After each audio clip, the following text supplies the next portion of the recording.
नमस्कार, मैं GRS news के लिए गिरीश शेखरवा। आज के इस ब्लॉग में मैं बात करूंगा दिल्ली के चुनाव परिणामों की और आखिर उन केजरीवाल की जो कि ये कहने से नहीं चूकते थे कि उन्हें हराने के लिए प्रधानमंत्री मोदी को दूसरा जन्म लेना पड़ा। हालांकि ये राजनीतिक बयान भी हो सकता है, लेकिन जिस तरह केजरीवाल इसे जनसभाओं में दोहराते थे वो निश्चित तौर पर यह दर्शाता है कि केजरीवाल के अंदर अहंकार की कितनी भावना थी। अरविंद केजरीवाल की हार क्यों हुई, इसको लेकर भी मैंने कई वीडियो इस संबंध में बनाई है। हालांकि आज उस बात का जिक्र करने का कोई लाभ नहीं है, लेकिन दिल्ली हारने के बाद केजरीवाल के सामने जो मुश्किलात आने वाली हैं, उस मुश्किलात से अगर उन्हें पार पाना है तो निश्चित तौर पर उन्हें अपने पार्टी में लोकतंत्र को विकसित करना होगा और न सिर्फ संगठन की कमान अन्य जिम्मेदारों के हाथ में देनी पड़ेगी, बल्कि आंदोलन के लिए जो कि जिनका कि साबका करीब 10-11 साल से आम आदमी पार्टी के कार्यकर्ताओं ने छोड़ दिया है, आंदोलन के लिए भी तैयार होना पड़ेगा।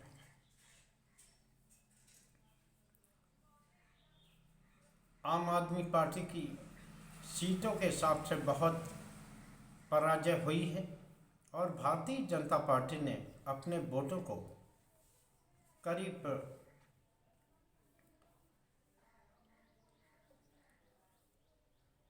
6-7% बढ़ाया है। कांग्रेस ने भी अपने वोटों में 2% का बढ़ोतरी किया है, लेकिन आम आदमी पार्टी की असली हार का कारण केजरीवाल का अहंकार तो रहा, जिसके संबंध में मैंने आपको इशारा भी किया, और जो उनका राष्ट्रीय राजनीति में जो उनकी राष्ट्रीय राजनीति में छाने की जो उनकी महत्वाकांक्षा थी, उसने ये असर डाला है। कौन नहीं जानता है कि केजरीवाल का प्रादुर्भाव भारतीय जनता पार्टी और राष्ट्रीय स्वयंसेवक के कार्यकर्ताओं के जरिए ही हुआ। अन्ना आंदोलन के दौरान आखिर कौन था जो उनकी सभाओं में आता था, भीड़ बढ़ाता था और इस तरह के माहौल करता था कि बदलाव के लिए केजरीवाल ये कहने से भी नहीं चूकते थे कि वो आम आदमी हैं और आम आदमी के जैसा ही जीवन जीना चाहेंगे। उन्होंने घोषणा की थी कि वो बड़ी गाड़ी नहीं लेंगे, रहने के लिए केवल 1-2 कमरे का फ्लैट ही लेंगे, बड़ा बंगला नहीं लेंगे और फ्लीट भी वो लेकर नहीं चलेंगे। लेकिन जब वो सत्ता में आए, सत्ता में आने के बाद उन्होंने जिस तरह का आचरण किया, उन पर भ्रष्टाचार के दाग लगे, यहाँ तक कि उन्हें जेल भी जाना पड़ा भ्रष्टाचार के कारण, और शीश महल जो कि एक बड़ा मुद्दा बना, तो निश्चित तौर पर वो दाग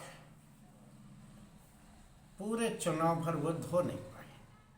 हालांकि उन्होंने जेल जाने के बाद पूरी तरह से अपनी कुर्सी को आतिशी को सौंपकर जनता से संवाद बनाने की कोशिश की, लेकिन वो ये बात आम जनता के बीच में नहीं ले जा सके कि उन्होंने कोई भ्रष्टाचार नहीं किया, क्योंकि जिस तरह से उनका जुड़ाव आम जनता के से टूटता जा रहा था।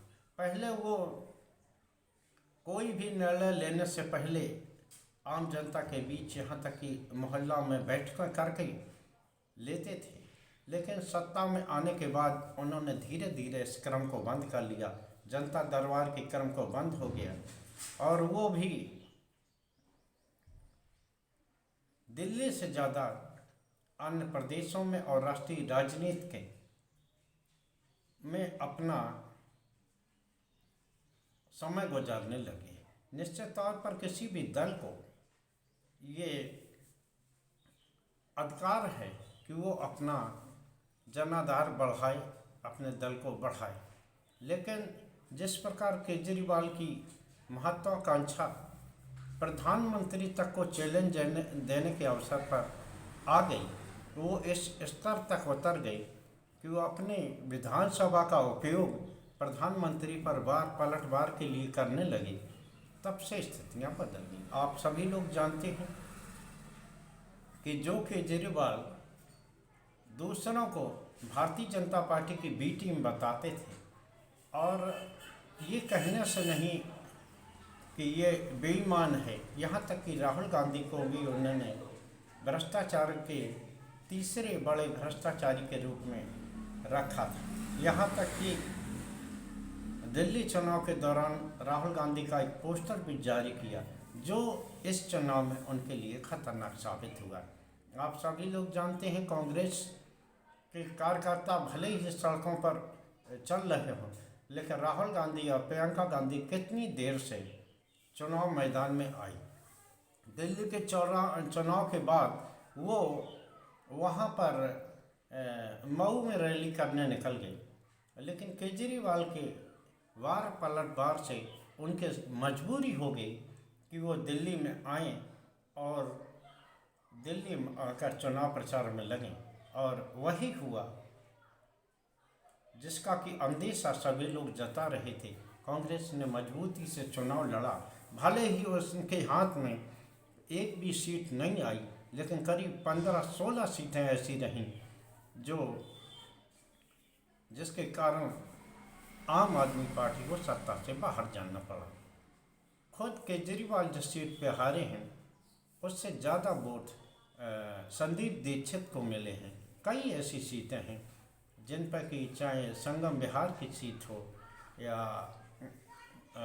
ग्रेटर कैलाश की सौरभ भारद्वाज की हार की सीट हो, यहाँ भी जो आपसी संघर्ष करती दिखी। भारतीय जनता पार्टी ने तो उनका वोट काटा, इससे इनकार नहीं है, लेकिन कांग्रेस प्रत्याशी भी 3-4 हज़ार वोट ले गई, जिससे कि काफ़ी संघर्ष उनको यहाँ करना पड़ा। अन्य सीटों पर भी जहाँ आम आदमी पार्टी बुरी तरह हारी, वहाँ कांग्रेस का भी फैक्टर उसमें रहा। मसलन वोटों का बंटना भी इसमें कारक रहा, और दलित वोट भी उनसे खिसक कर गए, क्योंकि उन्होंने इस संबंध में कोई भी नीति नहीं बनाई, कोई नया वो नहीं किया। जनता से जुड़ाव उनका पहले ही कम हो गया था। वो केवल अपने गाहे बगाहे केवल अपने वीडियो या प्रेस वार्ता के सहारे ही जनता से जुड़े रहते थे, और अगर वो व्यक्तिगत रूप से प्रधानमंत्री के खिलाफ टिप्पणी नहीं करते, तो निश्चित तौर पर हो सकता है कि उनका उपयोग अभी भारतीय जनता पार्टी करती रहती।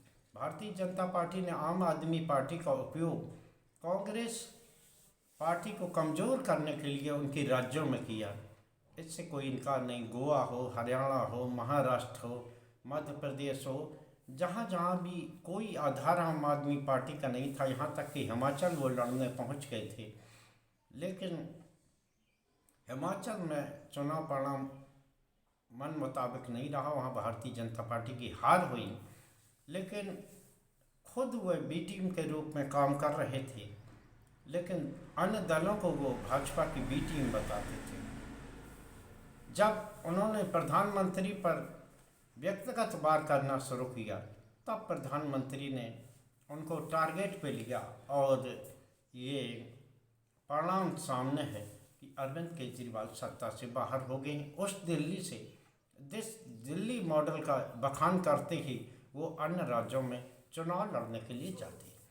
अब चूँकि वे हार गए हैं और उनके पार्टी में लोकतंत्र नहीं है।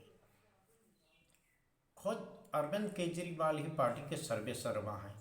अपने वीडियो में हमने कई वीडियो इस संबंध में बनाई हैं कि अरविंद केजरीवाल को अगर अपनी पार्टी बचानी है और चलानी है तो निश्चित तौर पर उन्हें पार्टी में लोकतंत्र लाना पड़ेगा और कार्यकर्ताओं को भी अधिकार देने पड़ेंगे जो कि अभी उन पर नहीं है।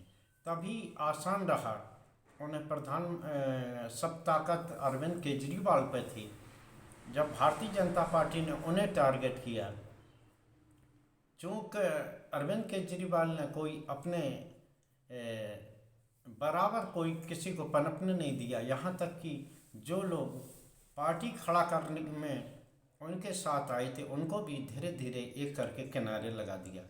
तो और आसान रह गया भारतीय जनता पार्टी के लिए कि शीश महल आदि मुद्दे पर घेरने, भ्रष्टाचार मुद्दे पर घेरने के लिए।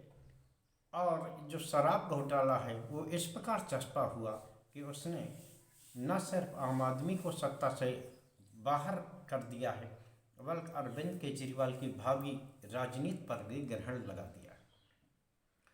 और पंजाब में अपने वादे पूरे न करने का भी असर इस चुनाव में पड़ा। खैर, अब अरविंद केजरीवाल को अपनी पार्टी बचानी है, क्योंकि जिस प्रकार सत्ता से बाहर किया गया है और जो उनके विधायक आए हैं, करीब 2 दर्जन करीब विधायक जो आए हैं जीत कर, उनको बचाना भी अब आम आदमी पार्टी के सामने मुश्किलात खड़ा करेगा। हालांकि जो लोग जीते हैं